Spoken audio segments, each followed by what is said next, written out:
Hi everybody, welcome back to the channel. Today we're going to be taking a look at something a little different than we normally do. Today we're going to be taking a look at the D20 Studios White Bones Grey Wolf Edition.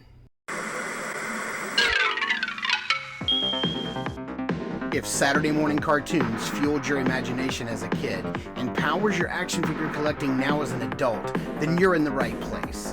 Thanks for stopping by and welcome to Saturday Morning Toy Collector. And if you like my content, please consider subscribing.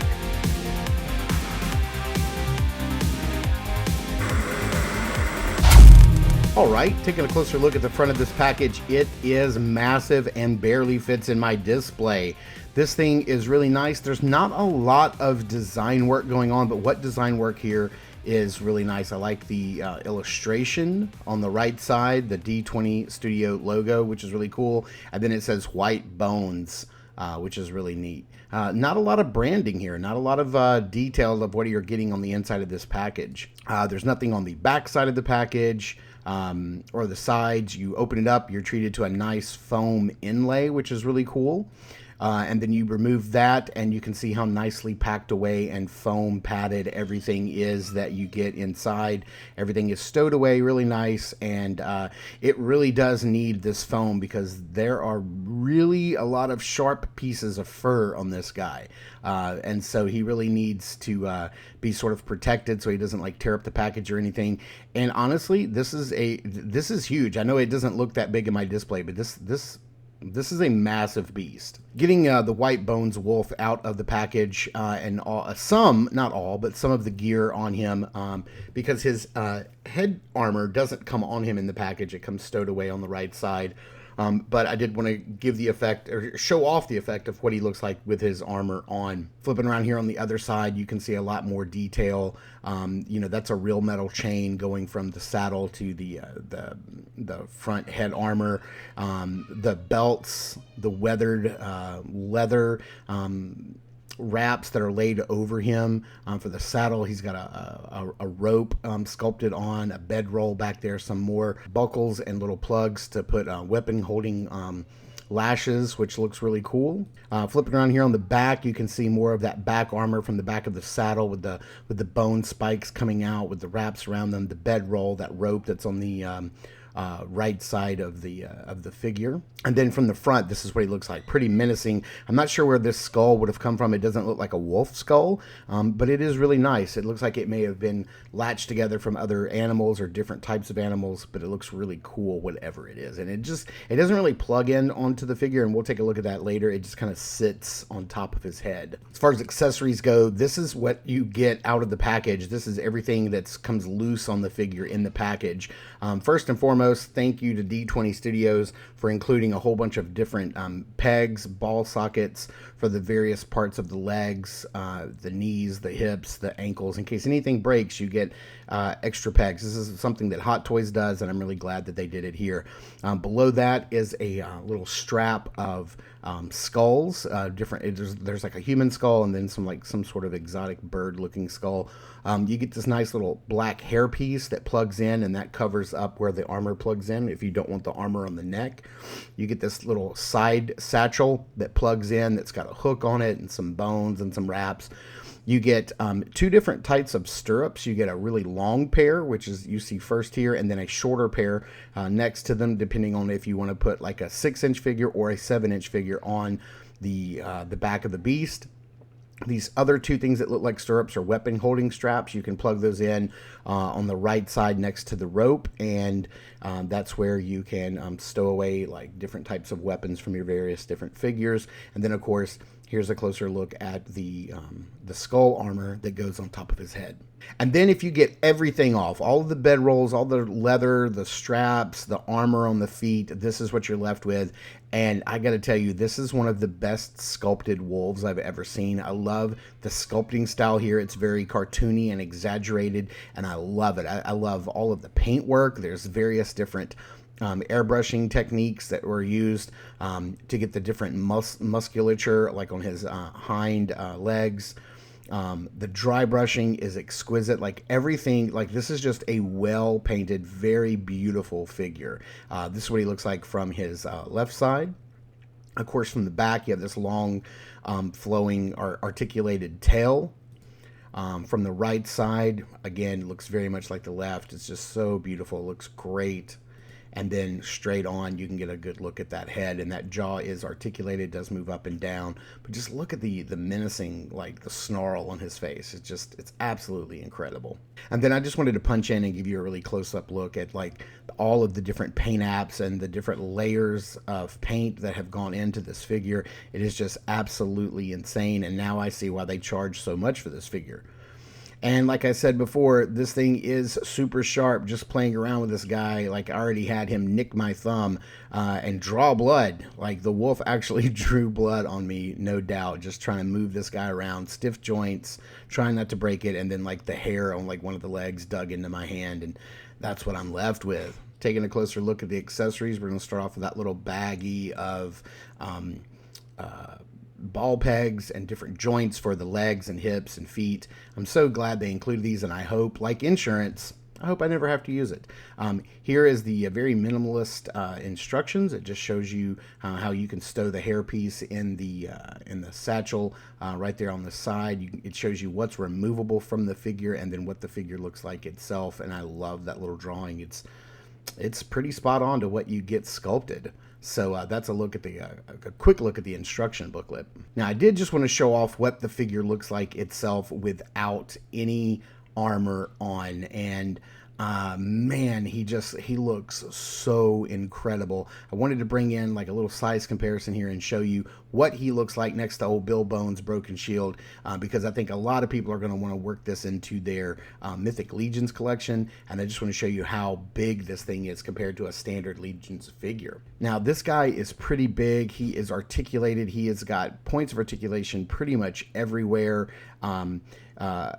You can move this piece up. It can tilt up about that far. The head is on a ball joint as well. You can move it up about that far.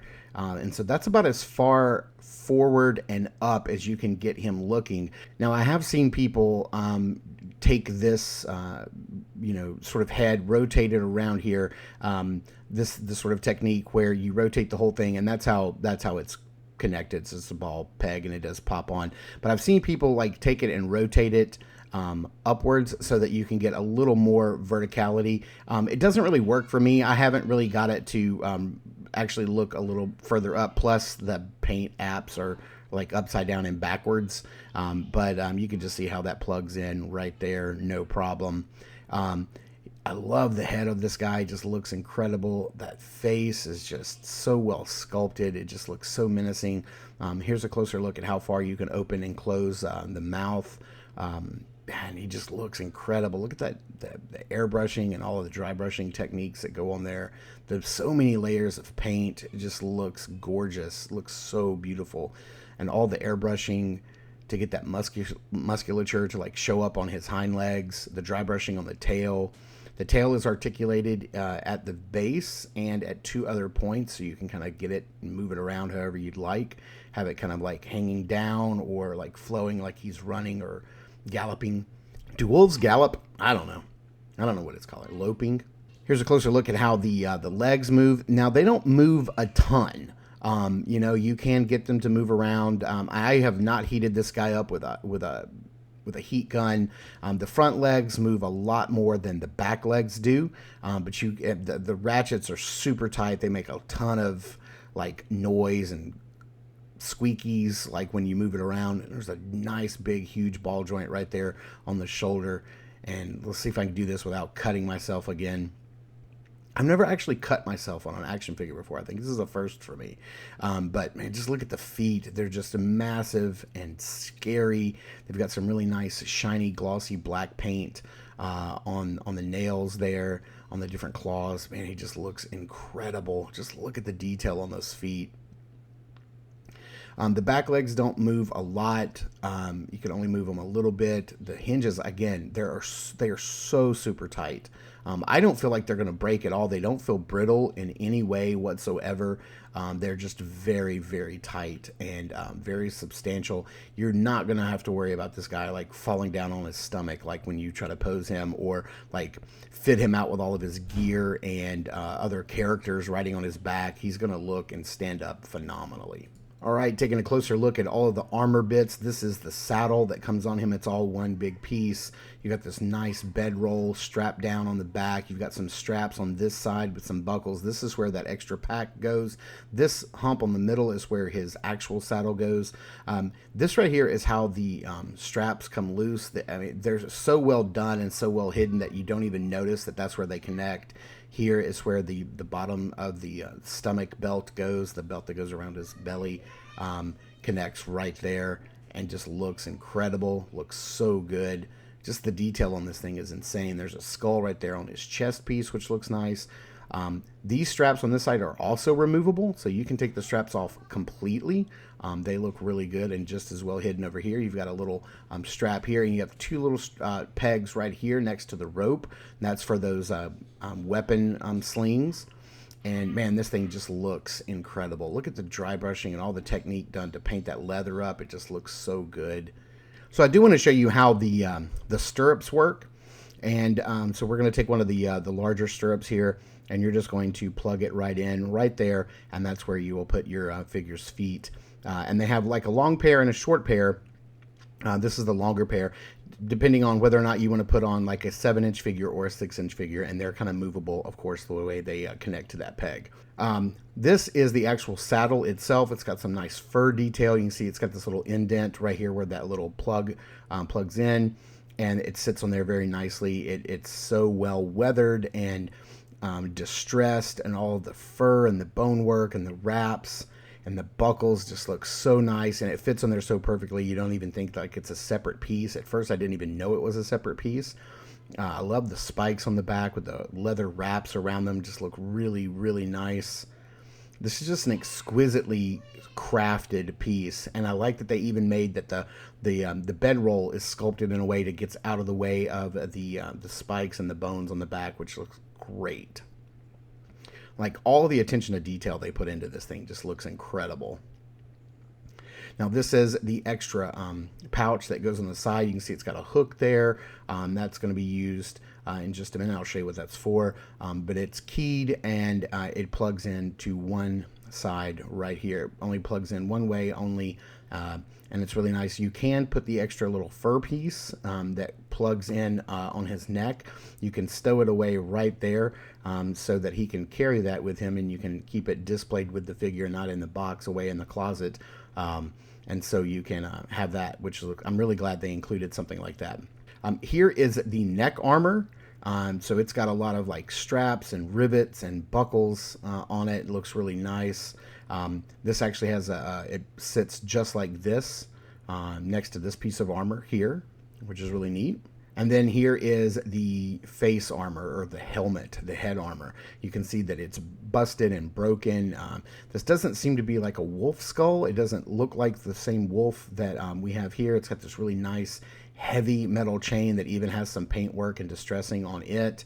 It looks really nice. It looks like maybe this helmet piece may have been kind of made together from other bones. They're kind of like strapped together. That chain's got a nice heft to it. It's got this bone handle, and it kind of sits like this next to the neck armor, which is really cool. And it doesn't plug in. It just sits around his ears, which is really cool. You have this is the leg armor. Now, I will tell you, getting the leg armor off is pretty easy, but getting the leg armor back on is kind of difficult. I don't know how many times I'll be doing this over the life of me owning this figure, but the leg armor looks really nice. It's all these really heavy wraps, nice distressing, nice weathering, nice bone work. Those were the back legs, which are much smaller. These are for the front legs, which are considerably larger. But it's the same style, you know, the wraps, the claw, or the bones. Just looks absolutely incredible. Now this is that little bone skull piece that we talked about earlier, and what it's for is it hooks on right there on that little hook, and you can, like, little trophies that whoever you have riding this thing has collected. Little human skull, and then a like a bird skull, but that's where that goes. So let's get all of this taken apart, get it ready to put back on the figure, and I'll show you how all this goes back onto this this wolf. Here is the little the hair piece that when you take the neck armor off, you can plug this little piece of hair in. It is keyed, it only goes in one way, and it kind of covers up that peg. Again, D20 Studio thinking about everything. I really dig it. Like I said, I just can't say it enough. The attention to detail they put into this guy is absolutely incredible. So let's go ahead and like take that fur piece out. We'll plug the armor in. It kind of sits in there and it plugs in just like that.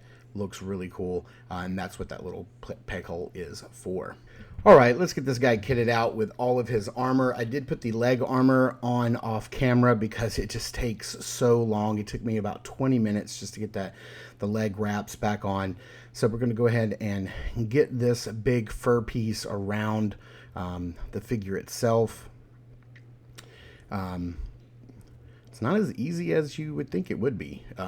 It's a very tight fit. It's very sculpted, molded very much so to fit the wolf very tightly. So you have the one strap on, and then we're going to go ahead and get this other strap on off camera, but that's how it sits.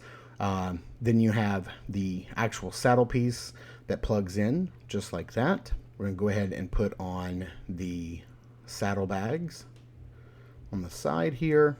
Going to go on and put the skull trophies on right there. Get his neck armor.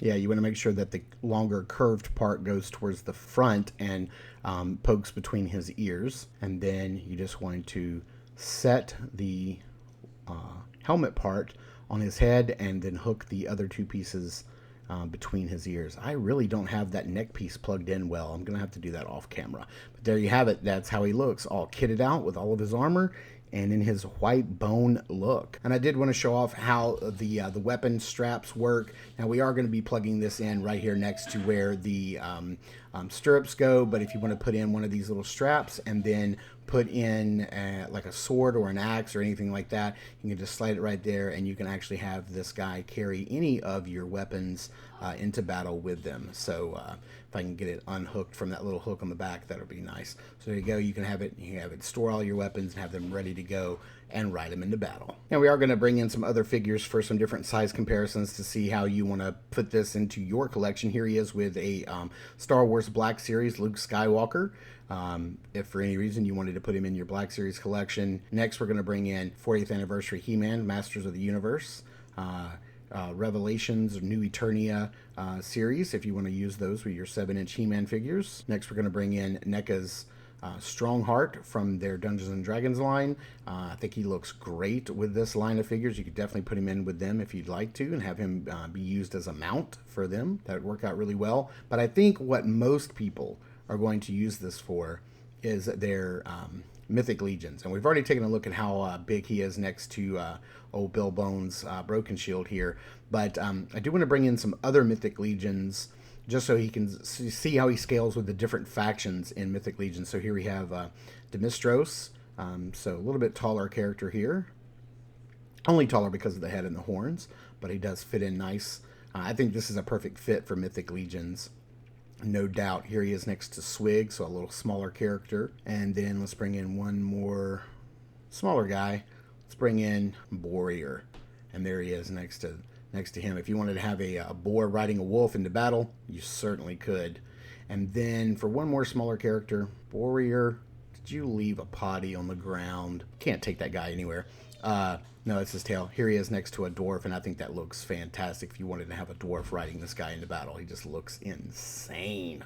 But I kind of bought this guy for Dubon and have Dubon riding him into battle. I think Dubon riding a wolf just looks and seems like a perfect fit and just looks incredible. And there you have it. There is Dubon on the back of this guy, foot in the stirrups, hand on his sword, hand on the reins of this guy, and ready to ride him into battle. Now, I'm not a big fan of all of the bone work and armor on the neck and head. I don't even have it displayed like that on my shelf. I just have the plain wolf, but with the satchels. Here he is with the dwarf warrior riding him into battle. I just think this looks insane. Looks so good. This looks great to me. This is a perfect fit for your Mythic Legions figures, and you could do a lot worse for mounts for this beautiful line of figures. So there you have it. There's a closer look at the D20 Studios White Bone Wolf Gray Edition. Now there is a white version of this wolf as well, so if you wanted to pick that up, and I think they're making other characters. I think they're making a boar. I think they've already made a boar. I think they're maybe making something else in the future. I think they're going to continue this line. Now this is a mount, a series of animals and beasts that they're making for their own line. You can check out D20 Studios at Big Bad Toy Store or their own particular website, and you can see the figures that they make that go with these. But I think most people are going to be buying this to fit this into their Mythic Legions collection. At least that's what I plan on doing with mine. Now, I did get this on sale at Big Bad Toy Store. It was dropped down about 70 bucks and it was on sale, and I jumped on it, and it is absolutely amazing. So definitely check this out if you want a nice big wolf for your Mythic Legions or any of your other 6 and 7 inch scale figures. You could definitely do worse than picking this up, especially if you can get it on sale. So thank you guys so much for tuning in and watching. I super appreciate it. Please continue to check us out over at Instagram at Saturday Morning Toy Collector. I am the Saturday Morning Toy Collector. I'm your host, Mark, and remember, I will see you in the toy aisles.